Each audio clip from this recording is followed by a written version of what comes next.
আসসালামু আলাইকুম বন্ধুরা, আশা করি আপনারা সবাই ভালো আছেন এবং সুস্থ আছেন। এপ্রিলের দাম ইয়ামা R15B4 ইন্দু ব্ল্যাক কালার বাইকটি এপ্রিলের দাম কত চলতেছে সেটাই আজকের ভিডিওতে আমি বলে দিব। ভিডিওটি প্রথম থেকে শেষ পর্যন্ত আপনাদের ধৈর্য সহকারে দেখতে হবে, তাহলে বুঝতে পারবেন এপ্রিলের ইয়ামা R15B4 ব্ল্যাক কালার বাইকটির প্রাইস কত চলতেছে। তবে এখনও পর্যন্ত যারা আরমান সারোয়ার ইউটিউব চ্যানেলটি সাবস্ক্রাইব করেন নাই তারা অবশ্যই আরমান সারোয়ার ইউটিউব চ্যানেলটি সাবস্ক্রাইব করে ফেলবেন যেন পরবর্তী আপডেট নোটিফিকেশন পেয়ে যান।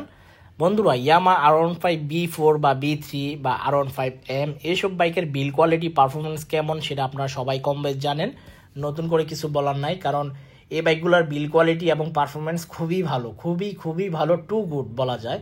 তবে R15MB4 ইন্দু ব্ল্যাক কালার বাইকটির প্রাইস এখন বর্তমান যে প্রাইস চলতেছে এই প্রাইসটা আসলে অনেকটা বেশি আমার কাছে মনে হয়।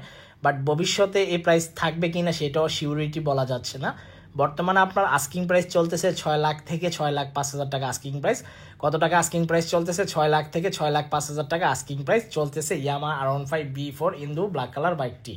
তো যাই হোক, যারা নিতে চান অবশ্যই 5-6টি শোরুম যাচাই বাছাই করবেন, বিকজ 5-6টি শোরুম যাচাই বাছাই করলে আপনি বুঝতে পারবেন কোন শোরুম থেকে বাইকটি ক্রয় করলে আপনার জন্য ভালো হবে এবং বেস্ট হবে। আর পাশাপাশি বাইকটি চারপাশ ঘুরে দেখবেন যে বাইকের মধ্যে কোনো প্রকার দাগ আছে কি না। কারণ বাইকের মধ্যে কোনো প্রকার দাগ থাকলে আপনি অন্য আরেকটা পলি করা অবস্থায় যে বাইক থাকবে ওই বাইকটা আনবক্সিং করে নেবেন। কারণ ব্র্যান্ড নিউ বাইক ক্রয় করবেন, প্রথমে যদি আপনার বড় ধরনের দাগ থাকে তাহলে আপনার মনে একটা খুঁত ভাব থাকবে। তো এই জন্য আপনারা অবশ্যই চারপাশ ঘুরে দেখবেন, পাশাপাশি সার্ভিস সেন্টার আছে কিনা সেটাও আপনারা যাচাই বাছাই করবেন।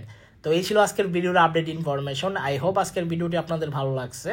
যদি আজকের ভিডিওটি ভালো লেগে থাকে তাহলে অবশ্যই লাইক বাটনে একটি লাইক দিয়ে দিবেন। দেখা হবে ইনশাল্লাহ পরবর্তী ভিডিওতে।